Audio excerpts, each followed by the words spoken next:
Assalamualaikum warahmatullahi wabarakatuh. Sebelumnya perkenalan dulu ya. Nama saya Fatul Imam. Akan menerangkan poin 1 dan poin 2. Poin 1 yang pertama adalah tentang definisi dari bimbingan dan konseling. Bimbingan konseling adalah suatu proses pemberian bantuan secara sistematis dan profesional yang dilakukan oleh konselor kepada individu atau sekelompok individu untuk membantu mereka mengatasi berbagai masalah atau tantangan dalam kehidupannya, baik dalam aspek pribadi, sosial, pendidikan, maupun karir. Tujuan utama dari bimbingan konseling adalah membantu klien dalam memahami diri, membuat keputusan, serta mengembangkan potensi mereka sehingga dapat menjalani kehidupan yang lebih efektif dan produktif. Nah, proses dari bimbingan konseling ini melibatkan berbagai metode seperti wawancara, diskusi, dan evaluasi yang berdasarkan pada prinsip kerahasiaan, kepercayaan, serta empati untuk menciptakan lingkungan yang mendukung perkembangan mental dan emosional klien. Mungkin itu dari definisi bimbingan dan konseling. Selanjutnya saya akan menjelaskan tentang tujuan bimbingan dan konseling. Tujuan bimbingan dan konseling adalah untuk membantu individu atau siswa ya. Di sini kita kan memang dari tenaga pengajar objeknya itu adalah siswa-siswa yang kita ajar. Dengan tujuan untuk mengembangkan potensi dan kemampuan mereka secara optimal dalam berbagai aspek kehidupan. Secara lebih spesifik, tujuan ini dapat dibagi ke dalam beberapa aspek berikut. Yang pertama yaitu tujuan pribadi, bimbingan dan konseling membantu individu dalam memahami diri mereka sendiri, termasuk mengenali potensi, kelemahan, minat, dan nilai-nilai yang mereka pegang. Tujuan ini mencakup pengembangan rasa percaya diri, mengendali emosi, serta meningkatkan kesejahteraan mental dan emosional dari peserta didik tersebut. Yang kedua adalah tujuan sosial. Proses ini juga bertujuan untuk membantu siswa membangun dan memperbaiki hubungan interpersonal yang sehat dengan orang lain, baik dalam lingkungan keluarga, teman, maupun masyarakat. Bimbingan dan konseling membantu mengembangkan keterampilan sosial seperti berkomunikasi secara efektif, bekerja sama, dan menyelesaikan konflik. Kemudian tujuan yang ketiga adalah tujuan pendidikan. Dalam konteks pendidikan, bimbingan dan konseling bertujuan untuk membantu siswa mengatasi kesulitan, memahami gaya belajar yang paling efektif, serta merencanakan jalur pendidikan yang sesuai dengan bakat dan minat mereka. Jadi ibaratnya kalau anak-anak sudah mau lulus atau sedang ujian atau mereka di bangku kelas 3, biasanya bimbingan konseling itu akan mensosialisasikan, mendekati para siswa-siswa, kemudian mengarahkan minat dan bakat mereka itu kemana sih. Nantinya setelah diketahui dari permasalahan tersebut, biasanya guru-guru BK itu akan mengarahkan kalau memang dia mau kuliah nanti harus mengambil jurusan apa, atau mungkin yang mau bekerja dia harus dia memberikan saran untuk pekerjaan yang mungkin cocok kepada mereka. Kemudian yang keempat, tujuan karir. Tujuan bimbingan dan konseling di bidang karir adalah membantu individu dalam memahami potensi karir mereka. Ya, jadi tadi setelah mereka mungkin untuk yang kelas 3 SMA atau SMK yang memang dia tidak ingin melanjutkan kuliah atau studi mereka, bisa biasanya guru-guru BK itu akan mengadakan sosialisasi lalu memberikan saran kepada para peserta didiknya. Ini mencakup bimbingan dalam membuat keputusan karir yang tepat, mengidentifikasi peluang karir, dan mempersiapkan diri untuk dunia kerja. Secara keseluruhan, bimbingan dan konseling bertujuan untuk mendukung individu agar mereka dapat mengatasi masalah, mengambil keputusan yang tepat, dan hidup secara lebih mandiri dan bertanggung jawab. Oke, mungkin itu 2 poin yang bisa saya jabarkan. Selanjutnya akan dilanjutkan oleh teman saya. Monggo, Ibu. Terima kasih. Untuk selanjutnya, saya akan menjelaskan tentang layanan bimbingan dan konseling. Layanan bimbingan dan konseling itu merupakan proses bantuan yang sistematis untuk membantu seseorang mengembangkan potensi diri dan mengatasi masalah-masalah yang sedang mereka hadapi. Berikut tahapan umum dalam layanan bimbingan dan konseling. Yang pertama, yaitu mengidentifikasi masalah. Tahap pertama ada mengidentifikasi masalah yang dialami oleh konseli atau klien kita. Konselor biasanya melakukan asesmen melalui wawancara, kuesioner, observasi, atau teknik lain untuk memahami kebutuhan konseli. Tahapan BK yang kedua yaitu diagnosa atau identifikasi. Setelah mengidentifikasi masalah, konselor menganalisis dan memahami penyebab serta sifat masalah yang dialami konseli. Tahap ini membantu konselor dalam menentukan pendekatan atau teknik yang tepat.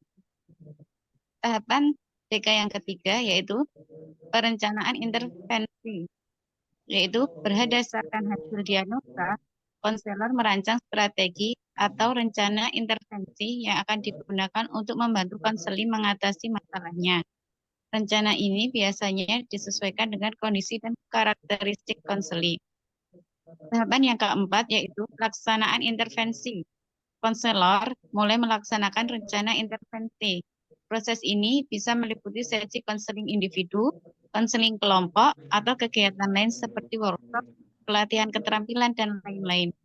Konselor menggunakan teknik yang tepat sesuai dengan masalah konseling, misalnya terapi kognitif, terapi perilaku, atau teknik konseling lain. Tahapan BK yang kelima yaitu evaluasi dan tindak lanjut. Setelah proses intervensi selesai, konselor melakukan evaluasi untuk menilai efektivitas layanan yang diberikan. Jika diperlukan, tindak lanjut atau sesi tambahan dapat dilakukan untuk memastikan bahwa konseli telah mampu mengatasi masalah dan tidak memerlukan intervensi lebih lanjut. Tahapan yang keenam yaitu penutupan konseling. Jika konseli telah mencapai tujuan yang diinginkan atau merasa mampu mengatasi masalahnya, konselor dapat menutup sesi konseling. Namun, konseli masih diberikan kebebasan untuk menghubungi konselor jika membutuhkan bantuan di kemudian hari. Jadi, setiap tahap dalam bimbingan konseling ini harus dilakukan dengan memperhatikan etika profesi, kepercayaan, dan kerahasiaan dalam hubungan antara konselor dan konseli. Sekian penjelasan tahapan BK. Mungkin bisa dilanjutkan kepada Mbak Irmala. Monggo. Ya, terima kasih Bu. Saya lanjutkan tahapan penanganan kasus dalam bidang konseling. Ada 5 tahapan. Pertama, pengumpulan data kasus. Pengumpulan data kasus dalam tahapan layanan bimbingan dan konseling adalah proses sistematis untuk mengumpulkan informasi yang relevan dan mendalam mengenali konseli. Tujuan dari pengumpulan data ini adalah mendapatkan pemahaman yang komprehensif tentang masalah, kebutuhan, dan potensi konseli agar konselor dapat merancang intervensi dan layanan bimbingan yang tepat. Yang kedua, analisis dan interpretasi kasus. Analisis kasus dalam layanan bimbingan dan konseling adalah proses pengumpulan dan pengkajian data mengenai konseli untuk memahami permasalahan yang dihadapi secara lebih mendalam. Dan untuk interpretasi kasus adalah tahap di mana konselor memberikan makna terhadap data dan informasi yang telah dianalisis. Pada tahap ini, konselor menafsirkan hasil temuan mengkaitkan dengan teori dan prinsip-prinsip bimbingan dan konseling untuk memahami kondisi. Yang ketiga, pengembangan rencana penanganan. Pengembangan rencana penanganan dalam tahap layanan bimbingan dan konseling adalah proses yang dilakukan untuk merumuskan langkah-langkah konkret yang akan diambil untuk membantu individu mengatasi masalah yang telah diidentifikasi. Dan yang keempat, implementasi penanganan. Dalam tahap ini, konselor bertindak sebagai fasilitator yang mendukung konseli untuk menerapkan intervensi yang telah disepakati. Dan yang kelima, monitoring dan evaluasi. Monitoring dan evaluasi dalam tahap layanan bimbingan dan konseling merupakan proses penting yang dilakukan untuk menilai efektivitas dan kemajuan intervensi yang telah diterapkan. Sekian dari saya, silahkan dilanjutkan oleh Ibu Bella Nabila.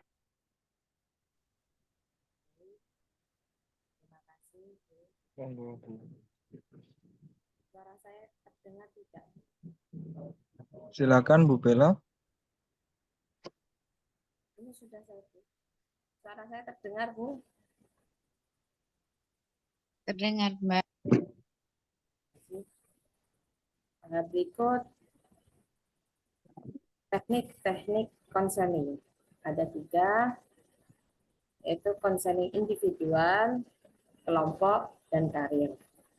Sini konseling individual adalah bentuk layanan bantuan psikologis yang dilakukan secara tatap muka antara seorang konselor dan seorang klien. Jadi konselor di sini bertatap muka hanya dengan satu klien. Dalam konseling ini, konselor bekerja dengan klien untuk memahami dan menangani masalah atau tentang pribadi yang dialami klien seperti masalah emosional, stres, kecemasan, depresi, hubungan interpersonal, atau masalah lain yang bersifat pribadi. Konseling individual bertujuan untuk membantu klien mengidentifikasi masalah yang dihadapi. Proses konseling ini biasanya bersifat rahasia, karena hanya ada konselor dan satu klien.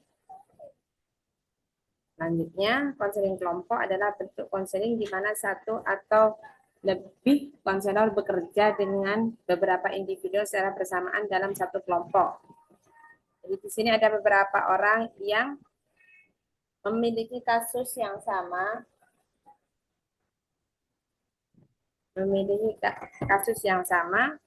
jadi bekerja sama dengan satu konselor. Tahapan-tahapannya, tahapan formasi, pembentukan kelompok, konselor menetapkan aturan dasar, tujuan kelompok, dan menciptakan suasana yang aman. Setelah itu, tahap transisi. Ketika rasa nyaman meningkat, anggota kelompok mulai membuka diri dan menangani isu-isu penting. Setelah itu, tahap kerja, anggota kelompok secara aktif terlibat dalam proses berbagai pengalaman, memberikan umpan balik, dan mendukung satu sama lain. Konselor memfasilitasi diskusi dan membantu anggota kelompok mencapai pemahaman yang lebih mendalam tentang diri dan masalah mereka. Tahapan terakhir, anggota kelompok merefleksi perkembangan mereka, mengidentifikasi perubahan yang terjadi, dan mempersiapkan diri untuk melanjutkan hidup di luar kelompok. Yang ketiga, yakni konseling karir. Nah, di mana proses bimbingan ini membuat individu memahami keputusan karir atau pekerjaan mereka. Jadi kemana mereka mau bekerja, apa yang seharusnya mereka kerjakan. Itu. Di sini konselor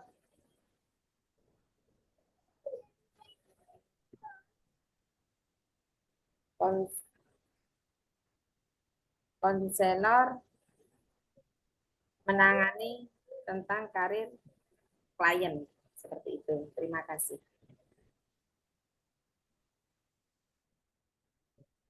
Baik. Bu Bella sudah ya? Berarti sudah semua. Terima kasih untuk teman-teman. Mungkin nanti dilanjutkan untuk sesi diskusi bersama teman-teman satu kelas ya. Mungkin dari kami cukup sekian dan terima kasih. Apabila ada kekurangan, kami mohon maaf. Sebelumnya wabillahi taufiq wal hidayah. Wassalamualaikum warahmatullahi wabarakatuh. Bisa ditutup.